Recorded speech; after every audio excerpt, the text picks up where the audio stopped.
This is a huge mistake that parents make, and their doctors tell them to do it. Hey, I'm Dr. Patty Barch. I'm a traditional naturopath, founder and owner of Naturally Unbridled Wellness and naturallyunbridled.com, where we focus on wellness solutions, not disease management. This is Down the Ridge with Dr. Patty. This is not medical advice. It's for entertainment purposes only. Nothing I say is true. Do not listen to me. A client was in yesterday and was telling me about an experience she had with her daughter, son, child, pediatrician, where it was her son. The kid had an intermittent fever and a little bit of a sore throat. So she was a little worried that he might have strep throat. So she brought him in to have culture done. And the culture was negative, and the doctor told the mother to give the child Tylenol for the fever. And my client is just like, smile and nod. All she really needed to know if the strep test was positive or negative, and then, carry on. So the test was negative. I don't remember if I said that. Anyway, here's what's wrong. Fever is your friend. A fever serves a biological purpose and is part of the immune response to an infection. Pathogenic, meaning disease-causing microorganisms, thrive in a specific body temperature range that they've evolved to succeed in. If a bacterium is happy at 30 degrees, it's not going to be happy in the human body. And if it's happy at 130 degrees, it's not going to be happy in the human body, right? It wants to be around that 98.6 degrees, give or take, because that's where it's going to thrive. It's evolved that way. So when the body spikes a fever, it's to fry those microbes because they can't thrive in that warmer, hot environment. A fever also generates something called heat shock proteins, which also serve a role in the immune response to help fight an infection.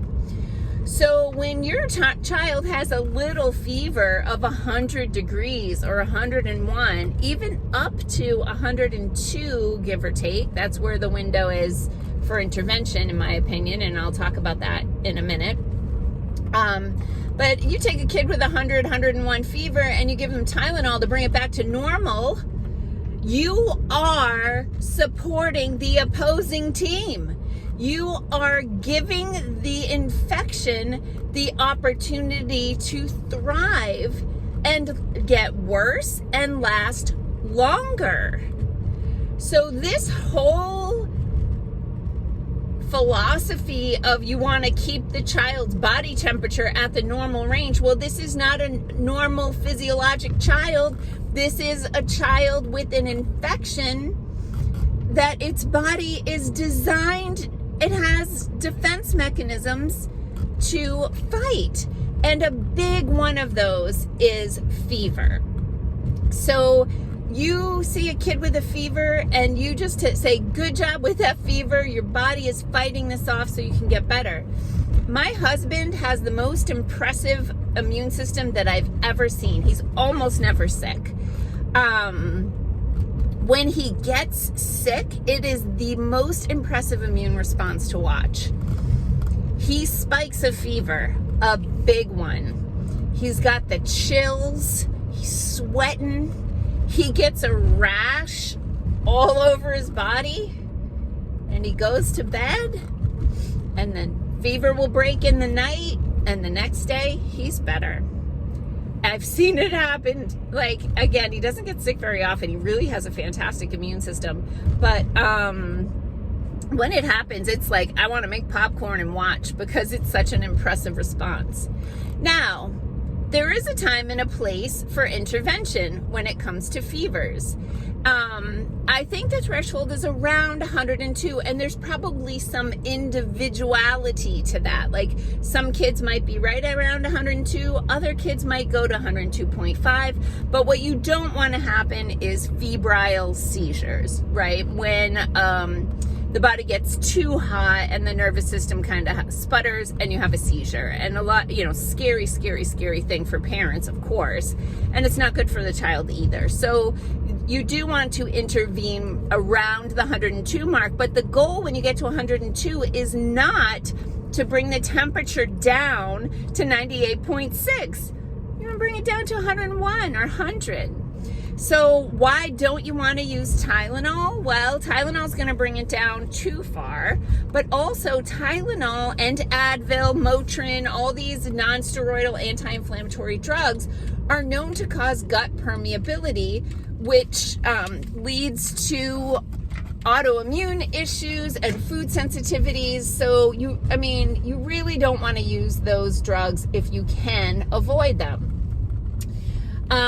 So how can you lower a fever without Tylenol and Advil if you want to get it back to that healthier range? You can put the kid in a tub. And not with hot water, but tepid water on the warm side. Maybe throw in some Epsom salts or baking soda, both. Just put the kid's body in the tub and let A, their body's naked all of a sudden, and B, the water temperature is lower than the body temperature, so it's going to start to pull some of that heat out. You can also use cold compresses on the head and on the neck. The blood vessels in the neck are large and close to the surface, so you can cool the blood off there. You can take their shirt off so that they have more skin exposed. They can radiate more heat. And then you can do things like use a little bit of peppermint essential oil on their feet or on their ears. If it's a little kid, you might want to dilute it with some carrier oil like coconut oil or olive oil or something, because peppermint can be a little zesty, but it's very cooling. You could make a spray with something cooling like alcohol. If you like, rubbing alcohol would work, but you could use vodka or something like that.